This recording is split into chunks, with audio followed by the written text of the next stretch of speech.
आज एक joint press conference है जिसमें सभी ओबीसी की, आप देखे होंगे कश्मीर से बैठे हैं ओबीसी वेलफेयर फोरम के, कश्मीर से इन लोगों ने बहुत मेहनत किया कश्मीर के अंदर भी। तो all India backward class federation और ओबीसी महासभा और प्रेसिडेंट्स वो सभी ओबीसी के, जिबर बरादरी के, लोहार तहान कम्युनिटी के और सैन समाज बहुत मेहनत की, संघर्ष किया है। आपने देखा होगा, मैं आपके मीडिया से इन्होंने 2021 में है जब हमने ओबीसी अधिकार तिरंगा यात्रा निकाली तो हमारा एक ही लक्ष्य था कि हम गांव-गांव में जाकर लोगों को एजुकेट करेंगे, वो अपनी आवाज़ जो है वो प्रधानमंत्री जी के साथ पास पहुंचाने की बात करेंगे। साथियों, संघर्ष हुआ, आज उसका परिणाम निकलना शुरू हो गया है। प्रधानमंत्री जी ने 2014 में मौलाना आजाद स्टेडियम में, मैं वहाँ खड़ा था उस वक़्त, और हीरानगर में वायदा किया कि ओबीसी को सबसे ज़्यादा नुकसान हो रहा है 370 दफ़ा का। आज प्रधानमंत्री जी ने इसकी स्टार्टअप किया, देर आए दुरुस्त आए। प्रधानमंत्री जी ने स्टार्ट किया है इस बात को कि आपने देखा होगा 26 को ओएससी से हमें बख्शी गुलाम मोहम्मद के टाइम से हमें कहा जाता था weak and privilege classes, bracket में लिखा जाता था सोशल कास्ट। लेकिन पूरे भारत में ओबीसी और जम्मू कश्मीर में ओएससी, कैसा डिस्क्रिमिनेशन था हमारे साथ बहुत ज़्यादा। मैं कहना नहीं चाहता था लेकिन मजबूर हूँ इस बात को कहने के लिए। पिछली सरकारों ने हमको दबा के रखा, बिल्कुल वोट बैंक की तरह इस्तेमाल किया हम लोगों को, सबको।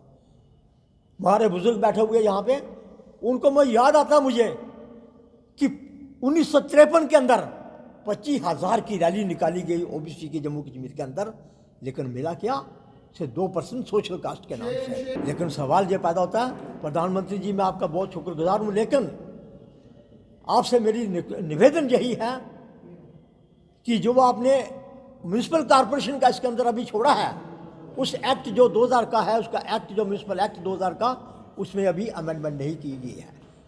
तो हम आपसे यही गुजारिश करते हैं कि जैसे अगर पूरे भारत में 27% रिजर्वेशन लागू है सरकारी नौकरियों के अंदर, ये जो आर्टिकल 243 D6 और T6 और सुप्रीम कोर्ट की जजमेंट 10/5/2022 की, इसके अंदर लिखा हुआ था।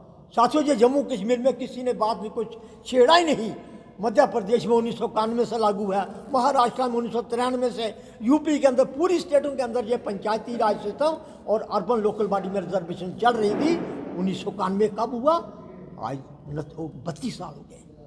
लेकिन जम्मू कश्मीर के लोगों को एक सिर्फ वोट बैंक की तरह इस्तेमाल किया गया, बिल्कुल आज तक।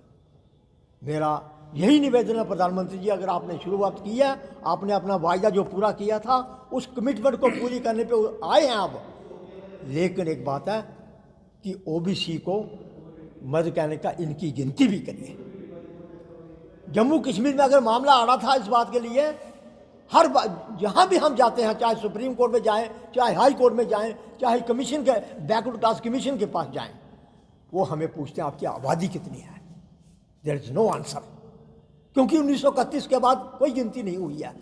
अरे भाई, जब जानवरों की गिनती होती है, जब ट्रांसपोर्ट की गिनती होती है, जब बच्चों की पढ़े लिखे की गिनती होती है, सीनियर सिटीजन देश के अंदर कितने हैं, भारत में नारियाँ कितनी हैं, तो फिर ओबीसी की गिनती क्यों रोकती कि 1931 के बाद? गिनती का सबसे बड़ा सवाल है।